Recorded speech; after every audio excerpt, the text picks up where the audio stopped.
Bapak Ibu guru agama Katolik dimanapun berada, sekarang kita berjumpa kembali. Pembahasan kita kali ini adalah mengenai rasional kurikulum 2013. Bahan ini saya ambil dari Badan Pengembangan Sumber Daya Manusia, Pendidikan dan Kebudayaan dan Penjaminan Mutu Pendidikan, Kementerian Pendidikan dan Kebudayaan.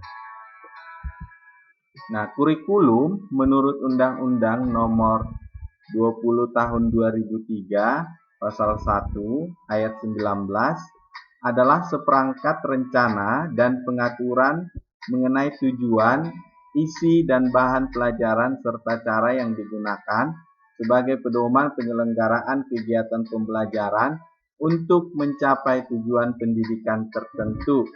Pengembangan kurikulum 2013 merupakan langkah lanjutan pengembangan kurikulum berbasis kompetensi yang telah dirintis pada tahun 2004 dan KTSP tahun 2006 yang mencakup kompetensi sikap, pengetahuan, dan keterampilan secara terpadu.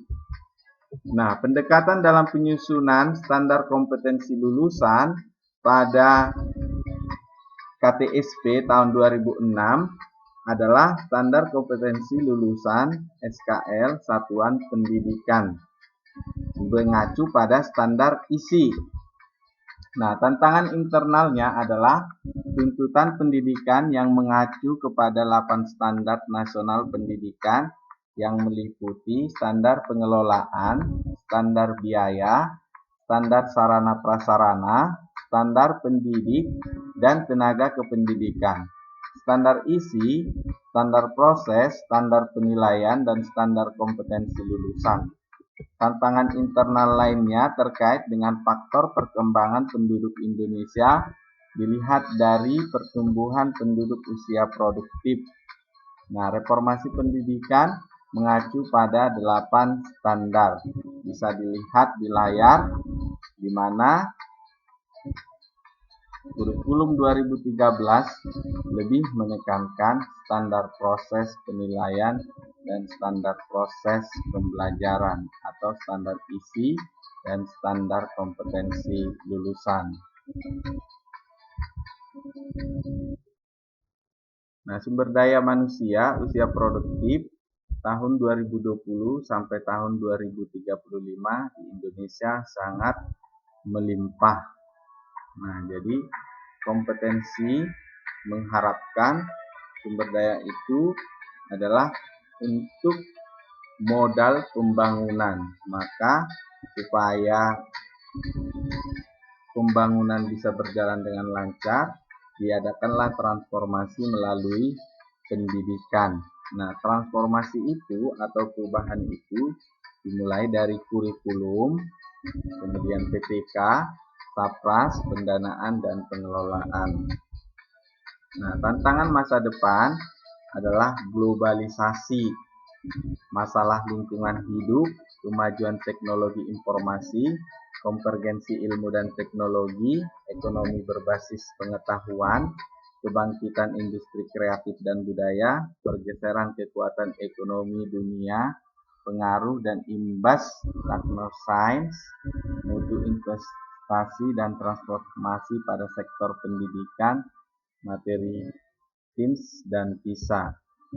Nah, kompetensi masa depan yang diharapkan untuk menghadapi tantangan tadi diharapkan adalah bahwa siswa atau masyarakat Indonesia mampu berkomunikasi, mampu berpikir jernih dan kritis, mempertimbangkan segi moral suatu permasalahan, menjadi warga negara yang bertanggung jawab, mampu untuk mencoba, mengerti, dan toleran terhadap pandangan yang berbeda.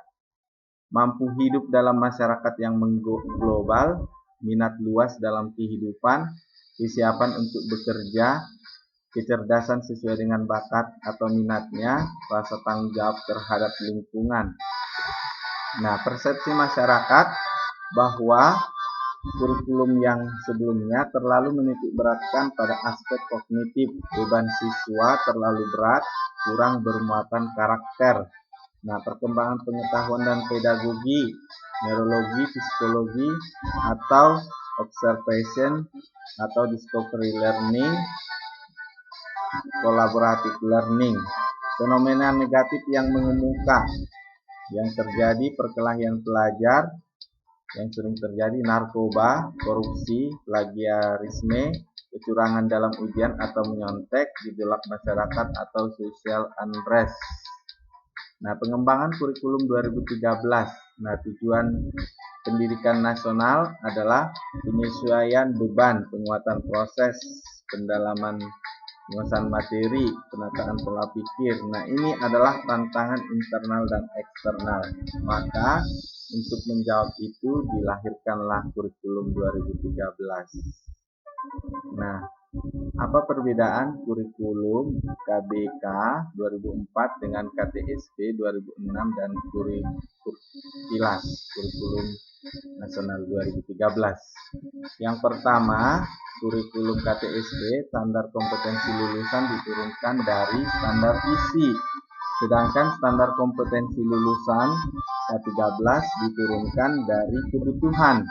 Yang kedua, KTSP standar isi dirumuskan berdasarkan tujuan mata pelajaran atau standar kompetensi lulusan mata pelajaran yang dirinci menjadi standar kompetensi dan kompetensi dasar mata pelajaran. Sedangkan K13 standar isi diturunkan dari standar kompetensi lulusan melalui kompetensi inti yang bebas mata pelajaran. Yang ketiga, pemisahan antara mata pelajaran pembentuk sikap, pembentuk keterampilan, dan pembentuk pengetahuan di KTSP. Sedangkan di K13 semua mata pelajaran harus berkontribusi terhadap pembentukan sikap, keterampilan, dan pengetahuan. Yang keempat, kompetensi diturunkan dari mata pelajaran, sedangkan K13 mata pelajaran diturunkan dari kompetensi yang ingin dicapai. KTSP mata pelajaran lepas satu dengan yang lain, seperti sekumpulan mata pelajaran terpisah. Sementara K13 semua mata pelajaran diikat oleh kompetensi inti atau tiap kelas. Nah, maka perlu penyempurnaan pola pikir. Nah, jadi yang dahulunya KTSP berpusat pada guru, nah sekarang sudah berpusat pada siswa.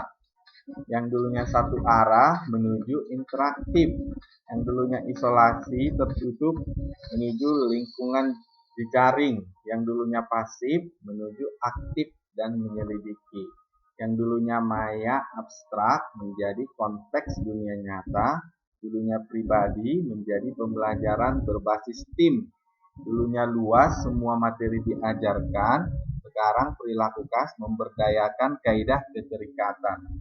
Dulunya stimulasi rasa tunggal atau beberapa panca indera, sekarang stimulasi ke segala penjuru atau semua panca indera. Alat tunggal dulu papan tulis, sekarang alat multimedia, berbagai peralatan teknologi pendidikan. Dulu hubungan satu arah, sekarang kooperatif.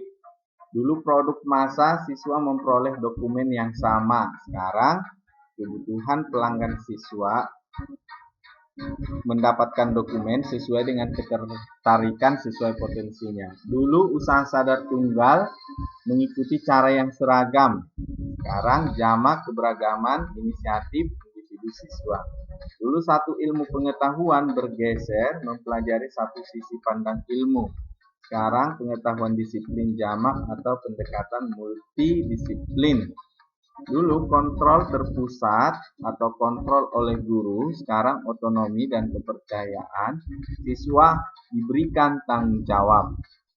Dulu pemikiran faktual, nah sekarang diharapkan kritis, membutuhkan pemikiran kreatif atau yang disebut dengan thought.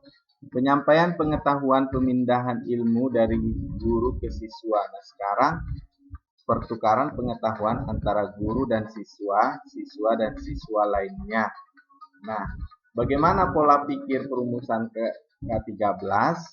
Nah, yang pertama, K13 dirumuskan dari standar kompetensi lulusan diturunkan dari kebutuhan. Kemudian, standar isi diturunkan dari standar kompetensi lulusan melalui kompetensi inti yang bebas